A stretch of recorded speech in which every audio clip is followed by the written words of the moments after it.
I never would have imagined that one day I would be looking at my wedding pictures and say, what the heck was I thinking? Why did I get married again? If it weren't for that whole fornication thing and that sin attached to that, then we could have probably been chilling for, till he comes back. Why add on the extra stress? I mean, I'm not going to reach my sexual peak until I'm probably like 35 or 40, so I could have probably held out a few more years before it really got rough.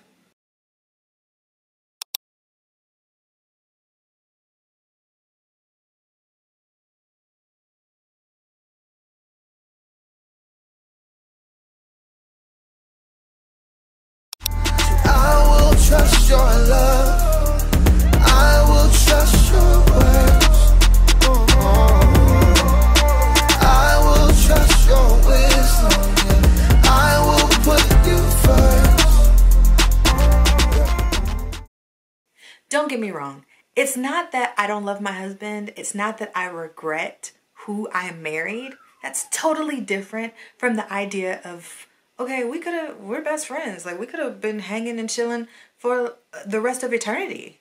So the whole idea of moving in together and learning about each other and trying new things and, oh my goodness, we're very different, but we're perfect for each other. You complete me. And, all of that at some point fades. Now, it doesn't go away completely, but there are moments when it's like, okay, this is old.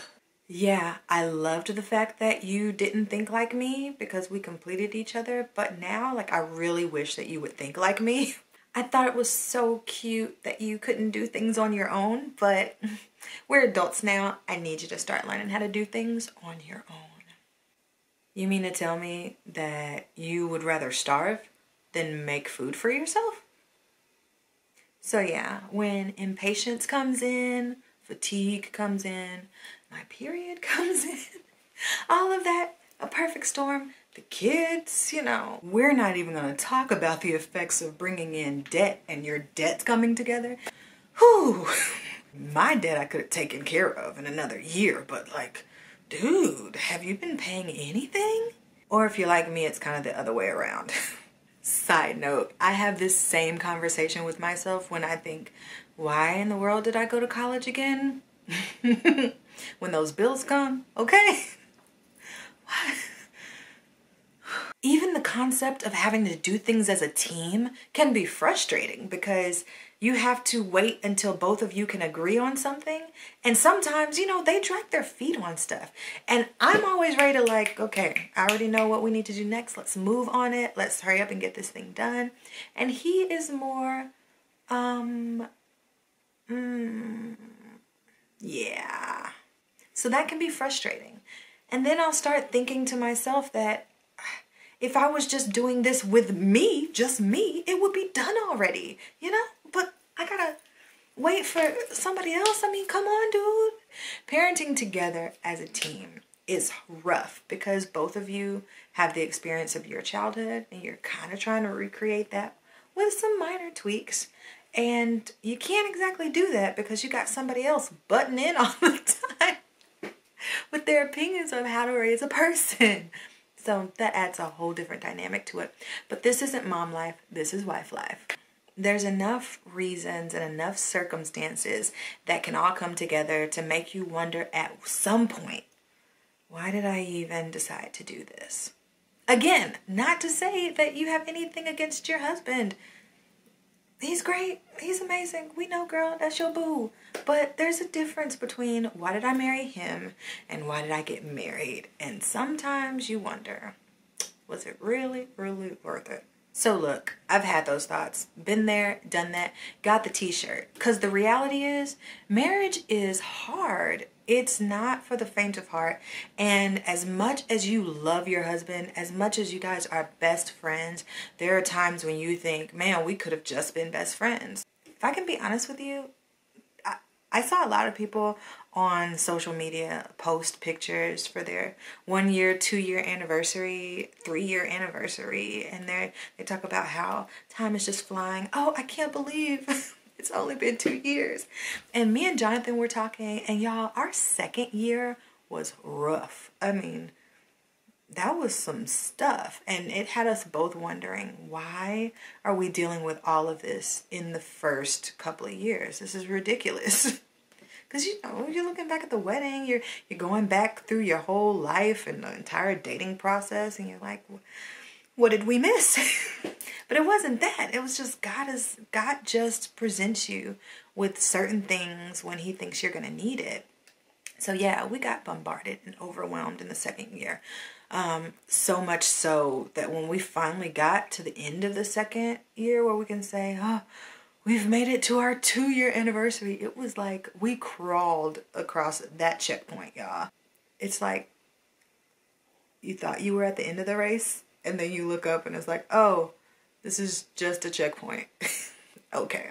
But praise report, this last year has been amazing. Like, I've really seen God in everything, and I love my husband. But you guys aren't here for all that. Every marriage goes through different seasons at different times. So I really couldn't look at all the other couples that had been married around the same time as us and been like, okay, why are they dealing with only this stuff and we've dealt with this? Like, it's God's timing is different for all of us. And it's like, you're all going to get a turn at learning different lessons, maybe through different things, but we all have the same types of lessons that we're going to have to learn.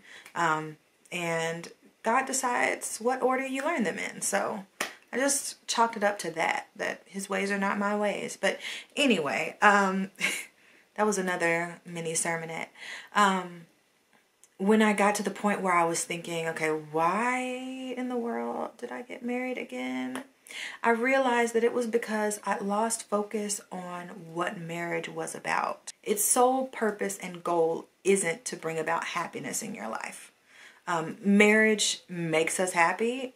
Our husbands, our spouses can make us very happy, but we're supposed to learn contentment through marriage and how to have joy in every part of our lives, and marriage is just another vehicle for that. So when I start to think, oh my goodness, why did I get married? When I start to doubt that decision, it's usually because I've lost focus of what the purpose of marriage is to begin with, and I have assigned my own definition of marriage and its purpose. So what's the purpose of marriage? Okay, so you go back to the beginning, right? Genesis, when God sees that man shouldn't be alone and he creates woman from man. And I think what's beautiful about it is that at the end of that chapter, he says, and they were both in the garden and they were naked and they were not ashamed. And so that was the first time that you see the dynamic of the relationship between the man and the woman, that they're able to bear themselves completely and not be ashamed of who they are. And so that's the goal that we have to get back to, because unfortunately Adam and Eve ate that fruit. Y'all remember? They got kicked out, their eyes came open, they realized they were naked, and then they became ashamed of it. Not just ashamed before God, but ashamed in front of each other, ashamed in front of the animals, which, I mean, I really don't blame them, because I wouldn't want to be naked outside and a deer like roll up on me. That'd be really awkward. But with your spouse, figuratively and emotionally, you're supposed to be able to strip down in front of them. And see, here was the problem for me. Sorry, I'm using my hands a lot and that's awkward, but I can't help it. What was awkward for me is in the beginning of my marriage, I was all like, oh, this is my person. I love the fact that I can just be open and honest and you accept me for who I am, and this is me. And it was easy for me to just bear myself to him. But it was kind of a fake thing, because it was easy for me to bear myself in that I was able to share my past mistakes, my past successes, my past traumas. But it got harder as he caught up to who I am now, and I had to continue to bear myself to him. It was like, oh, now I have to show him who I am right now. Like he's caught up and he's watching this thing live, so he sees all my inconsistencies and flaws because he's so close to me. And that was terrifying. But then also, like, in like a very real sense, question, how is it that men are able to just take off their clothes like anywhere, no shame. Like even the ones who don't have like the tightest bodies ever, like they have no problem with removing their shirts at pools or stripping down naked completely. And I feel like when I first got married, I was like, okay, let's just here it is, you're welcome. But like as it went on, it was like, can we turn the lights off? And then I'm gonna crawl under the covers, and then and I'll start removing things, and I'll let you know when you can go. This is probably just me. Don't worry about it. Never mind. So that was a struggle. Continuing to stay naked in front of my husband, because that's what God wants. And God wants us to be able to be open and honest and allow people to see the transformation that's taking place in us through him.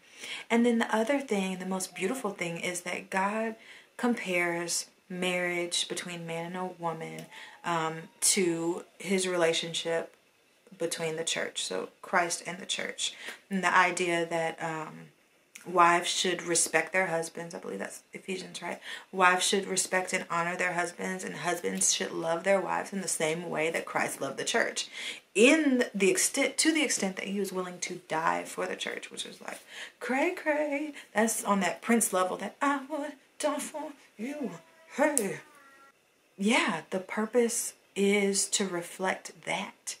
And in the same way that we say, God, I know you can, but if you don't, I'll still honor you and praise you. What does that look like in our marriage? In our husband's inconsistencies? Now with God, it's his will, right? But with our husband, it's like, sometimes he has faults, you know? Sometimes. they have faults, they have flaws.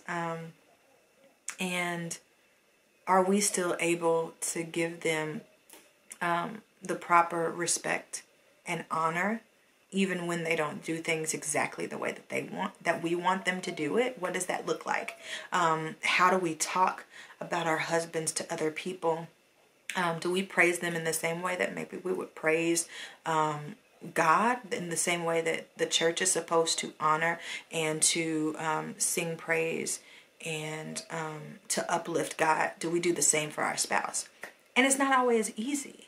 I mean, the purpose of marriage wasn't for things to be comfortable. Marriage is a process that stretches you and teaches me humility constantly, all the time, because we know that one of the consequences of Eve's actions was that she was always going to want the place of her husband. Like she was always going to want to challenge him, because in a lot of ways, like, I don't think it was right that God wants us to be following this dude, but then he makes us so dang smart.